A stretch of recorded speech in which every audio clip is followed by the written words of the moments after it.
Friends, welcome back to ഗയാമി lifestyle. നമ്മളിന്ന് ജഡായു സെൻറ്ററിലാണ് വന്നിരിക്കുന്നത്. ചടയമംഗലം ജഡായു പാറയിലാണ് വന്നിരിക്കുന്നത് കേട്ടോ. പിന്നെ ഇവിടെ നല്ല തിരക്കുണ്ട്. അപ്പം നമുക്ക് ഇവിടുത്തെ കാഴ്ചകളൊക്കെ ഒന്ന് കണ്ടു നോക്കിയാലോ. നമ്മളിപ്പോൾ ജഡായു പാറയിലേക്ക് പോയിക്കൊണ്ടിരിക്കുകയാണ്. പത്തനാപുരത്ത് നിന്ന് 32 കിലോമീറ്റർ ദൂരെയാണ് കേട്ടോ ജഡായു പാറ. അപ്പോൾ നമ്മൾ പോകുന്ന വഴിയിൽ തന്നെ ചടയമംഗലം എത്തുന്നതിന് മുന്നേ തന്നെ കിട്ടുന്ന ഒരു വ്യൂ ആണ് കേട്ടോ. നമുക്ക് ദൂരെ തന്നെ ജഡായു പാറ കാണാൻ സാധിക്കും. ചടയമംഗലത്ത് നിന്നും 1 കിലോമീറ്റർ ദൂരെയായിട്ടാണ് ഈ ജടായു എർത്ത് സെൻറ്റർ സ്ഥിതി ചെയ്യുന്നത്. അപ്പോൾ മുകളിലേക്ക് നമ്മൾ എത്തിച്ചേർന്നിട്ടുണ്ട്. അവിടെ ചെല്ലുമ്പോഴത്തെ കാഴ്ച കണ്ട് ഞങ്ങളൊന്ന് ഞെട്ടി. കാര്യം ഇത്രയും തിരക്ക് നമ്മൾ പ്രതീക്ഷിച്ചില്ല. ഈ വിജയദശമിയുടെ ലീവിൻ്റെ അടിസ്ഥാനത്തിലാണെന്ന് തോന്നുന്നു ഇത്രയും തിരക്ക്. അപ്പോൾ അവിടെ നമ്മൾ പാർക്കിംഗ് ഏരിയയിൽ നമ്മൾ ഫീസൊക്കെ അടച്ചു. 30 രൂപയാണ് കാറിന്. നല്ല തിരക്കാണ് കേട്ടോ, നല്ല തിരക്കാണ്. അപ്പോൾ കൂടുതലും ഇവിടെ നോർത്ത് ഇന്ത്യൻസ് ആണ് വരുന്നത് കേട്ടോ. മലയാളികൾ തീരെ കുറവാണ്. എനിക്ക് തോന്നുന്നു ഈ രാമായണ കഥയൊക്കെ കൂടുതലും ഈ ജടായു കഥകളൊക്കെ കേട്ടിട്ടായിരിക്കും ഇത്രയും നമ്മുടെ ഉത്തരേന്ത്യക്കാർ ഇവിടെ വരുന്നതെന്ന് തോന്നുന്നു. എന്തായാലും ഇവിടെ തീർച്ചയായിട്ടും നിങ്ങൾ ഒരു വട്ടമെങ്കിലും വരണം കേട്ടോ. അപ്പോൾ ക്ലോക്ക് റൂമും കാര്യങ്ങളും എല്ലാം അവിടുത്തെ ബോർഡ്സിൽ എല്ലാ കാര്യങ്ങളും ഡീറ്റെയിൽ പറഞ്ഞിട്ടുണ്ട്. അതേപോലെ നമുക്കിവിടെ കാൽനടയായിട്ട് പോകാൻ സാധിക്കും. ഒരാൾക്ക് 325 രൂപയാണ്. പടികൾ 826 പടികളുണ്ട് കേട്ടോ. അങ്ങനെ വേണ്ടവർക്ക് അങ്ങനെയും പോകാം. ഇനി ഈ കണ്ടോ, ഇവിടുത്തെ ഈ എല്ലാം ഗാർഡനൊക്കെ നല്ല രീതിയിലാണ് ചെയ്തിരിക്കുന്നത്. അപ്പോൾ ഇവിടെ നിന്നാണ് നമ്മൾ ടിക്കറ്റ് എടുക്കുന്നത് കേട്ടോ. അപ്പോൾ എൻട്രൻസ് ഫീ ഒരാൾക്ക് നമ്മൾ 225 രൂപ പ്ലസ് ടാക്സ് ആണ്. കേബിൾ കാറിന് ഒരാൾക്ക് 274 പ്ലസ് ടാക്സ് ആണ് കേട്ടോ. അപ്പോൾ ഈ ഒരു വഴി കൂടാണ് കേബിൾ കാറിൻ്റെ ആളുകൾ പോകേണ്ടത്. അപ്പോൾ ഇവിടുത്തെ സെക്യൂരിറ്റി സിസ്റ്റം ഒക്കെ അടിപൊളിയാണ് കേട്ടോ. കുറേ നമ്മളൊരു 3-4 സെക്യൂരിറ്റി ചെക്കിംഗ് ഒക്കെ കഴിഞ്ഞിട്ടാണ് ചെല്ലുന്നത്. അപ്പോൾ പ്ലാസ്റ്റിക് ഒന്നും ഉപയോഗിക്കാൻ പാടില്ല. അവർ ബാഗും എല്ലാ കാര്യങ്ങളും ചെക്ക് ചെയ്തതിന് ശേഷം മാത്രമേ വിടുകയുള്ളൂ. അതിനുശേഷം നമ്മൾ ഈ ഗ്ലാസ് ബിൽഡിങ്ങിലേക്കാണ് കയറുന്നത് കേട്ടോ. അപ്പോൾ ഇവിടെ കയറിയപ്പോൾ തന്നെ നമ്മളൊരു എയർപോർട്ടിലൊക്കെ പോകുന്ന ആ ഒരു ഫെസിലിറ്റിയാണ് കേട്ടോ. എല്ലാം നല്ല നീറ്റ് ആൻഡ് ക്ലീൻ ആണ്. ഇവിടുത്തെ മാനേജ്മെൻറ്റ് സിസ്റ്റം പറയാതിരിക്കാൻ വയ്യ, നല്ല ഇതാണ് കേട്ടോ. പക്ഷേ ചാർജ് ഇച്ചിരി കൂടുതലാണ്. നമ്മൾ എൻട്രൻസ് ഫീ 225 രൂപ എനിക്ക് കൂടുതലായിട്ടാണ് തോന്നിയത്. പക്ഷേ എങ്കിലും അത്യാവശ്യം നല്ല തിരക്കുണ്ട്. എനിക്ക് തോന്നുന്നു അതുകൊണ്ടായിരിക്കും മലയാളികൾ ഇവിടെ കുറവാണ്. ടൂറിസ്റ്റുകാരായിട്ട് കൂടുതലും നോർത്ത് ഇന്ത്യൻസ് ആണ് വരുന്നത്. അപ്പോൾ അവിടുത്തെ സുരക്ഷാ കാര്യങ്ങളെ പറ്റിയിട്ടൊക്കെ കേബിൾ കാർ പോകുന്ന അതെല്ലാം അവിടെ നമുക്ക് തന്നിട്ടുണ്ട്. അപ്പോൾ ഇവിടെ ഇന്ന് നല്ല തിരക്കായതുകൊണ്ട് തന്നെ നമുക്ക് ഇവിടുത്തെ മാനേജ്മെൻറ്റ് സിസ്റ്റം എനിക്ക് ഇഷ്ടപ്പെട്ടു. കാര്യം നമ്മൾ അധികം റഷായിട്ട് നിൽക്കേണ്ട ബഹളങ്ങളൊന്നും ഉണ്ടായിരുന്നില്ല. എല്ലാവർക്കും സിറ്റിംഗ് അറേഞ്ച്മെൻ്റ് ഒക്കെ ചെയ്തിട്ടുണ്ടായിരുന്നു. അങ്ങനെ ഓരോ സെക്ഷനായിട്ടാണ് ആളുകളെ ഇങ്ങനെ ഓരോ ഇതിലേക്ക് കൊണ്ടുപോകുന്നത് കേട്ടോ. അപ്പോൾ നമ്മൾ ടെർമിനൽ 3 വന്നിട്ടുണ്ട്. അപ്പോൾ ഇതിൻ്റെ 4th ഫ്ലോറിലാണ് ഈ കേബിൾ കാറിൻ്റെ സ്റ്റേഷൻ ഉള്ളത്. അവിടെ നല്ല തിരക്കുണ്ട്. അപ്പോൾ ഒരു കാറ് പോകാനായിട്ട് റെഡി ആവുകയാണ്. അപ്പോൾ ഒരേ സമയം 4 കേബിൾ കാറാണ് ഉള്ളത്. അതിൽ ഒരു കാറിൽ 8 പേർക്ക് ഇരിക്കാനുള്ള സിറ്റിംഗ് അറേഞ്ച്മെൻ്റ് ആണ് ഇവർ സജ്ജീകരിച്ചിട്ടുള്ളത് കേട്ടോ. അപ്പോൾ നല്ല തിരക്കുണ്ട്. അപ്പോൾ ഒരു ഫാമിലി എന്നുള്ളവർക്കാണെങ്കിൽ അങ്ങനെ മുൻഗണനയായിട്ട് അവർ കയറ്റി വിടുന്നതായിരിക്കും. അപ്പോൾ ഇതിൻ്റെ ഈ സംവിധാനമൊക്കെ വളരെ എനിക്ക് അത്ഭുതമായിട്ട് തോന്നി കേട്ടോ. അപ്പോൾ കേരളത്തിൽ ഇവിടെ മാത്രമേ ഈ കേബിൾ കാർ ഫെസിലിറ്റി ഉള്ളെന്നാണ് എൻ്റെ ഒരു അറിവ്. മാത്രമല്ല ഇന്ത്യയിലെ തന്നെ ഏറ്റവും നല്ല ഫെസിലിറ്റിയുള്ള കേബിൾ കാറും ഇതാണെന്നാണ് എൻ്റെ ഒരു അറിവ് കേട്ടോ. അപ്പോൾ നമുക്ക് പോകാനുള്ള ഇത് വന്നിട്ടുണ്ട്. അപ്പോൾ നമ്മൾ ഇതിലാണ് പോകുന്നത് കേട്ടോ. നമ്മളൊരു വട്ടം ഒരു 5 വർഷം മുന്നേ ഒന്ന് കയറിയിട്ടുണ്ട്. എങ്കിലും വീണ്ടും പോകുമ്പോൾ ഒരു പ്രത്യേക സന്തോഷമാണ്. കുട്ടികളൊക്കെ ഇച്ചിരിയുടെ മൂത്താൾ ഇച്ചിരിയുടെ വലുതായതുകൊണ്ട് അവർക്കൊന്നുകൂടെ ഒന്ന് എക്സ്പീരിമെൻറ്റ് ചെയ്യാമെന്ന് വിചാരിച്ചു. ഇതിലെ യാത്ര നല്ലതാണ് കേട്ടോ. കാര്യം ഒരു 4 പാറക്കൂട്ടങ്ങൾ ചേർന്നതാണ് ഈ ജടായു പാറ. അപ്പോൾ സമുദ്രനിരപ്പിൽ നിന്നും 1000 അടി ഉയരത്തിലാണിത് സ്ഥിതി ചെയ്യുന്നത്. അതുകൊണ്ട് തന്നെ നമ്മൾ ഈ മുകളിലേക്ക് ഈ കേബിൾ കാറിലൂടെ പോകുമ്പോൾ തന്നെ ആ ഒരു ചടയമംഗലം ഫുള്ള് നമുക്ക് ആ ഒരു ഇതിലൂടെ കാണാൻ സാധിക്കും.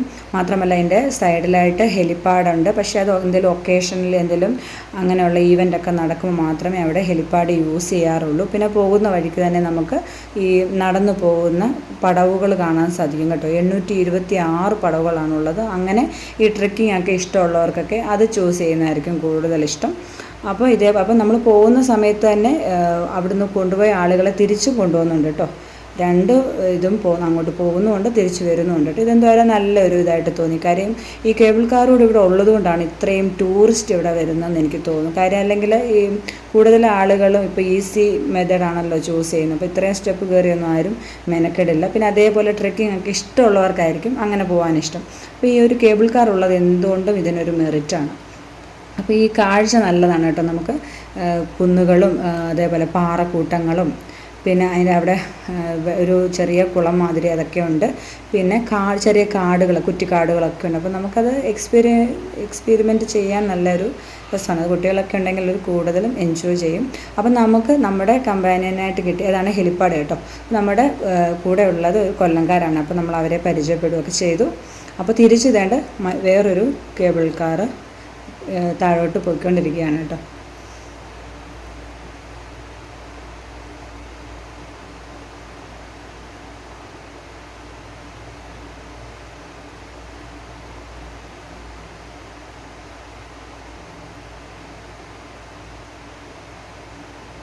സത്യം പറഞ്ഞാൽ ഇതിലിരിക്കുമ്പോൾ നമുക്കങ്ങനെ പേടിയൊന്നും തോന്നത്തില്ല കേട്ടോ.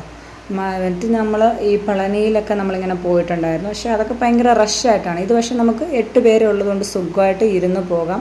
അങ്ങനെ ബുദ്ധിമുട്ടുകളൊന്നുമില്ല. പിന്നെ നല്ല ഒരു ഇതാണ് ഇതിൽ സിറ്റിംഗ് അറേഞ്ച്മെൻറ്റും എല്ലാം നല്ലതാണ്. അപ്പോൾ നമ്മൾ കണ്ടോ, നമ്മൾ കൽപ്പടവുകൾ നമുക്ക് കാണാം. ഇതുവഴിയാണ് നടന്നു പോകേണ്ടവർ പോകുന്നത് കേട്ടോ. അതും നമുക്കിങ്ങനെ ഇടയ്ക്ക് അവർക്ക് വിശ്രമിക്കാനും ഒക്കെയുള്ള സൗകര്യങ്ങൾ അവർ റെഡിയാക്കിയിട്ടുണ്ട്. അപ്പോൾ നമ്മളിപ്പോൾ വൈകുന്നേരം ഒരു 5:30 കേട്ടോ. ഈ ഒരു സമയത്ത് വരുന്ന ഒരു ഗുണമെന്ന് വെച്ചാൽ വെയിലൊന്നുമില്ല, നമുക്ക് രാത്രിയിലത്തെ കാഴ്ചകളും നമുക്ക് ഷൂട്ട് ചെയ്യാം. അതുകൊണ്ടാണ് ഈ ഒരു സമയത്ത് വന്നത്. പക്ഷേ ചെറിയൊരു മഴക്കാറൊക്കെ ഉണ്ട്, അതുകൊണ്ട് മഴ പെയ്യാൻ സാധ്യതയുണ്ടെന്നാണ് തോന്നുന്നത്. അപ്പോൾ നമ്മൾ കണ്ടത് ഇവിടുന്ന് കയറുമ്പോഴേ തന്നെ നമുക്ക് ആ ജടായുവിൻ്റെ ആ ശില്പമാണ് നമ്മളുടെ കണ്ണിലേക്ക് പതിക്കുന്നത് കേട്ടോ. അപ്പോൾ ഇവിടെ നിന്ന് തന്നെ നമ്മൾ ഇറങ്ങുമ്പോൾ പെട്ടെന്ന് തന്നെ മുമ്പോട്ട് അങ്ങ് ഇറങ്ങുക ചെയ്യുന്നത് കേട്ടോ.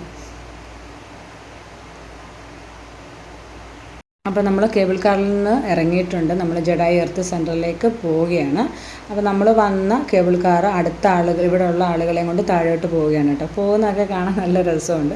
അപ്പോൾ തിരിച്ച് അവിടെ നിന്നും അതേപോലെ ആളുകളെയും കൊണ്ട് വരുന്നുണ്ട്. ഇതിങ്ങനെ ഇവരുടെ ആ വർക്കിംഗ് ടൈമിൽ ഇങ്ങനെ റിപ്പീറ്റ് ചെയ്തുകൊണ്ട് കണ്ടിന്യൂസ് ആയിട്ട് ഇതിനൊരു വിശ്രമമില്ല, ഇങ്ങനെ പോയിക്കൊണ്ടേയിരിക്കും.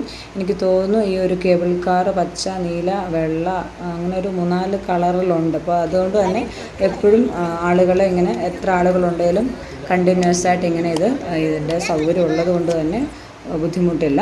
അപ്പോൾ ഇവിടെ നല്ല തിരക്കാണ് കേട്ടോ. അപ്പോൾ നമ്മുടെ ലോകത്തിലെ ഏറ്റവും വലിയ പക്ഷിശില്പമായ ജടായു എർത്ത് സെൻറ്ററിലാണ് നമ്മൾ വന്നിരിക്കുന്നത് കേട്ടോ. ONVയുടെ ഒരു ജടായു സ്മൃതിയൊക്കെ അവിടെ എല്ലാ ഭാഷയിലും കൊത്തിവെച്ചിട്ടുണ്ട്.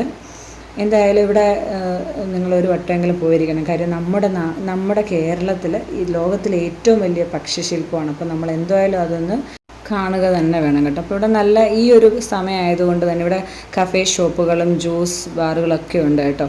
പിന്നെ ഇതിൻ്റെ ജടായുവിൻ്റെ ചിറകുകളാണ് കേട്ടോ ഈ വന്ന് കിടക്കുന്നത്. അപ്പോൾ ഇവിടെ ചെറിയ ചെറിയ ഓരോരോ കുടിൽ പോലൊക്കെ റെഡിയാക്കി വെച്ചിട്ടുണ്ട്. ഇവിടെ നല്ലൊരു പുൽമേടൊക്കെ ഉണ്ട്. അപ്പോൾ ഇവിടെയാണ് കൾച്ചറൽ ആക്ടിവിറ്റീസൊക്കെ നടക്കുന്നത് കേട്ടോ. അപ്പോൾ ഈ ഈവനിങ് ടൈമിലൊക്കെ ഇവിടെ ഓരോരുത്തർക്ക് പ്രോഗ്രാംസൊക്കെ അവതരിപ്പിക്കുന്നുണ്ട്. അപ്പോൾ ഇന്ന് ഒന്നും പ്രത്യേകിച്ച് അങ്ങനെ ഉണ്ടായിട്ട് തോന്നിയില്ല. അപ്പോൾ ഇതിപ്പോൾ നമ്മൾ ആ ജടായു ശില്പത്തിൻ്റെ ബാക്ക് വശത്തൂടാണ് വരുന്നത്. അപ്പോൾ അവിടെ നമുക്കൊരു ശ്രീരാമ ക്ഷേത്രം കാണാം കേട്ടോ. അപ്പോൾ അവിടെയായിട്ടാണ് നമ്മൾ പോകുന്നത്. അപ്പോൾ വൈകുന്നേരം ആയതുകൊണ്ട് തന്നെ ലൈറ്റിംഗ് എല്ലാം ഓണായിട്ടുണ്ട്. അപ്പോൾ നല്ല ഒന്നുകൂടെ ഒരു ഭംഗിയാണ് കൂടുതലായിട്ട് തോന്നുന്നത്. അപ്പോൾ നമ്മൾ ആ ശ്രീരാമ ക്ഷേത്രത്തിലേക്ക് പോയിക്കൊണ്ടിരിക്കുകയാണ് കേട്ടോ. ഈ ഒരു ക്ഷേത്രത്തിൽ നിന്നും നമ്മൾ ജടായുവിലേക്ക് നോക്കുമ്പോഴാണ് ആ ഒരു രാവണൻ ചിറക് അരിഞ്ഞു വീഴ്ത്തിയ ആ ഒരു കിടപ്പിലാണ് ആ ശില്പം ഉള്ളത് കേട്ടോ. എന്തായാലും ഈ വുമൺ സേഫ്റ്റിക്ക് ആദ്യമായിട്ട് ഒരു എക്സാമ്പിളാണ് ഈ ജടായു എന്ന് പറയുന്നത്. അപ്പോൾ നമ്മൾ ടെമ്പിളിലേക്ക് പോവുകയാണ്. അവിടെ ചെറിയ കടകളൊക്കെ ഉണ്ട് കേട്ടോ. അപ്പോൾ ഇവിടെ നിന്ന് ഇവിടെ ഇതുണ്ട് ബോർഡൊക്കെ, വാനരയൂട്ടമൊക്കെ ഉണ്ട് കേട്ടോ. ഓരോ ദിവസം നടത്തുന്നതാണ്. അപ്പോൾ നമ്മൾ ചെരുപ്പൊക്കെ ഊരിയിട്ടിട്ട് ശ്രീരാമക്ഷേത്രത്തിലേക്ക് പോവുകയാണ് കേട്ടോ. അപ്പോൾ ഈ ഒരു ക്ഷേത്രമാണെങ്കിൽ തന്നെ നമ്മുടെ ഒരു കേരള മോഡലിലല്ല ഈ ഒരു ക്ഷേത്രം പണിതിരിക്കുന്നത്.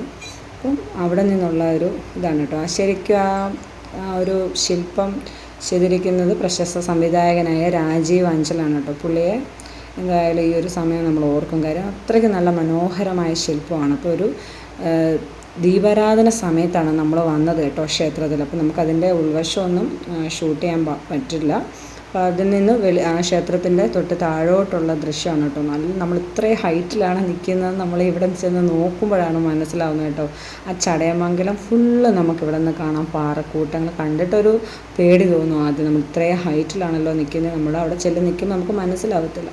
കണ്ടോ ആ ഒരു സ്ഥലം മൊത്തം നമുക്ക് കാണാം. കണ്ടോ ജഡായു. അപ്പോൾ രാത്രിയായി, മഴയൊക്കെ പൊടിക്കുന്നുണ്ട് കേട്ടോ. അപ്പോൾ നമ്മൾ ഇറങ്ങുന്ന സമയമായി. എന്നിട്ട് ഈ നോർത്ത് ഇന്ത്യൻസ് ഒന്നും പോകണമെന്നൊന്നുമില്ല, അവരങ്ങനെ തന്നെ അവിടെ നിൽക്കുകയാണ്.